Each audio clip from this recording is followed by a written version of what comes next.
नमस्कार। अक्सर जब हम बजट, जीडीपी और रेपो रेट जैसे शब्द सुनते हैं तो दिमाग थोड़ा घूम जाता है ना?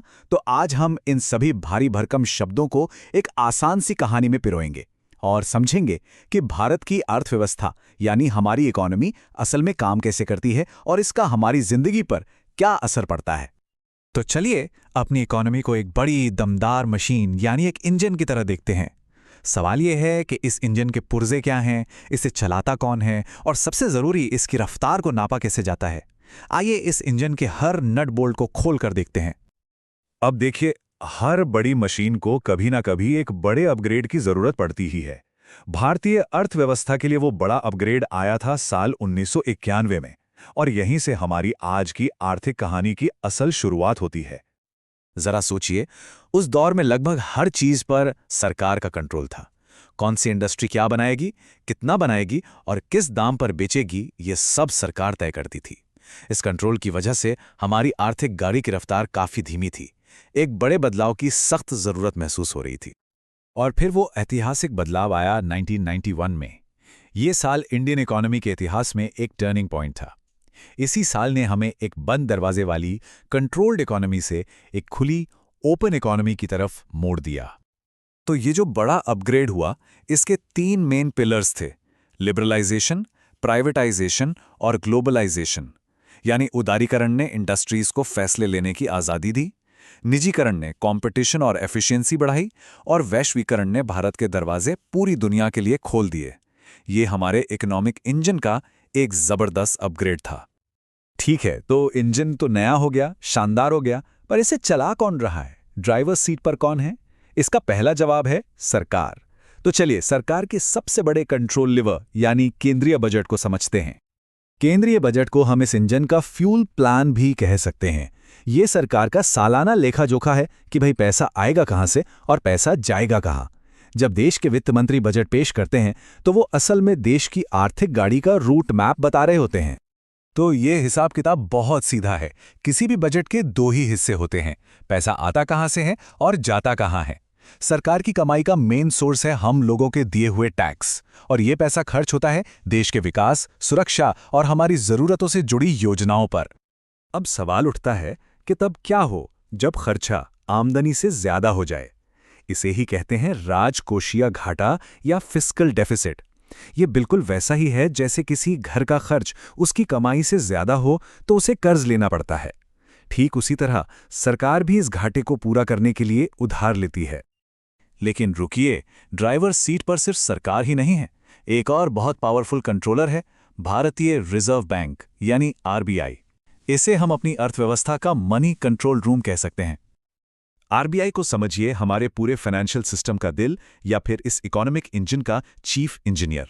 इसका काम है ये पक्का करना कि इंजन ना तो जरूरत से ज्यादा गर्म हो और ना ही ठंडा पड़े। मतलब ये मनी सप्लाई और ब्याज दरों को मैनेज करके इकोनॉमी को स्टेबल रखता है। पर सवाल तो वही है, आरबीआई आखिर ये जादू करता कैसे है? इसके पास ऐसे कौन से टूल्स हैं जिनसे ये बाजार में पैसे के फ्लो यानी बहाव को और महंगाई को कंट्रोल कर पाता है? तो आरबीआई का सबसे बड़ा, सबसे पावरफुल टूल है रेपो रेट।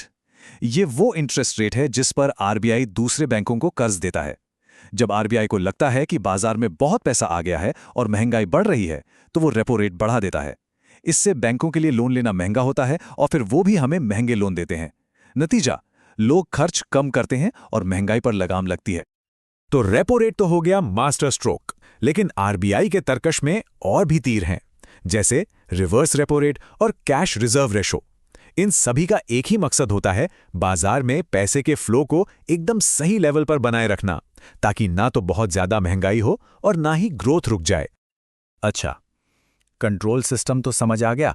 अब बात करते हैं उस चीज की जो हम सबको सीधे सीधे असर करती है: महंगाई। महंगाई का गणित ना बहुत सीधा साधा है। सोचिए, बाजार में किसी चीज की डिमांड बहुत ज्यादा है, मतलब खरीदने वाले बहुत हैं लेकिन उसकी सप्लाई कम है, मतलब वो चीज उतनी है नहीं। तो क्या होगा? जाहिर है उसकी कीमतें बढ़ जाएंगी। बस यही है डिमांड और सप्लाई का खेल। अब यहां पर 3 शब्द हैं जो बार बार सुनने को मिलते हैं। इन्हें समझना बहुत जरूरी है। पहला है इन्फ्लेशन यानी महंगाई, जब चीजों के दाम लगातार बढ़ते हैं। इसका ठीक उल्टा है डिफ्लेशन, जब दाम लगातार घटने लगते हैं।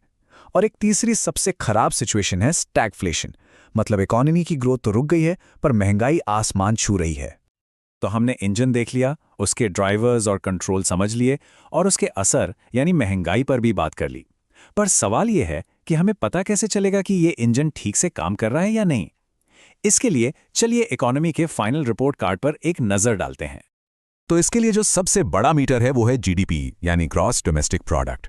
आसान भाषा में ये एक साल के अंदर हमारे देश की सीमाओं में बने सारे सामान और दी गई सारी सर्विसेज की टोटल वैल्यू होती है। जीडीपी ही हमें बताती है कि हमारी अर्थव्यवस्था कितनी तेजी से बढ़ रही है।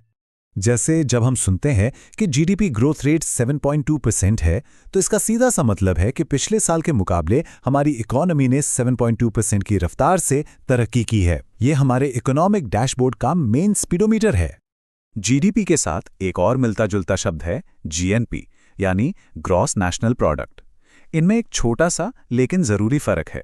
जीडीपी देश के अंदर की कुल कमाई है, चाहे उसे कोई भारतीय कमाए या विदेशी, और जीएनपी सिर्फ देश के नागरिकों की कमाई है, चाहे वो भारत में कमाए या विदेश में। और महंगाई बढ़ रही है ये तो ठीक है, पर इसे नापते कैसे हैं? इसके लिए भी 2 मीटर हैं। पहला सीपीआई, जो ये देखता है कि हम और आप जो रोजमर्रा का सामान खरीदते हैं वो कितना महंगा हुआ, और दूसरा है डब्ल्यूपीआई, जो फैक्ट्री लेवल पर थोक के भाव को ट्रैक करता है। ये दोनों मिलकर हमें महंगाई की पूरी और सही तस्वीर दिखाते हैं। तो इन सारे कॉन्सेप्ट्स को समझने का सबसे बड़ा फायदा क्या है? फायदा ये है कि अब जब भी इकोनॉमिक्स से जुड़ी कोई खबर आएगी तो वो सिर्फ मुश्किल शब्द नहीं लगेंगे, वो हमारे देश की तरक्की की एक कहानी की तरह समझ में आएगी। तो अब इस इकोनॉमिक इंजन की बेसिक बनावट और इसके कंट्रोल्स हमारी समझ में आ गए हैं। लेकिन अर्थव्यवस्था एक चलती फिरती हमेशा बदलती हुई चीज़ है। तो अब बड़ा सवाल ये है कि 1991 के उस बड़े बदलाव के बाद इस इंजन को और तेज़ और बेहतर बनाने के लिए अगला बड़ा रिफॉर्म क्या हो सकता है? इस पर सोचिएगा ज़रूर।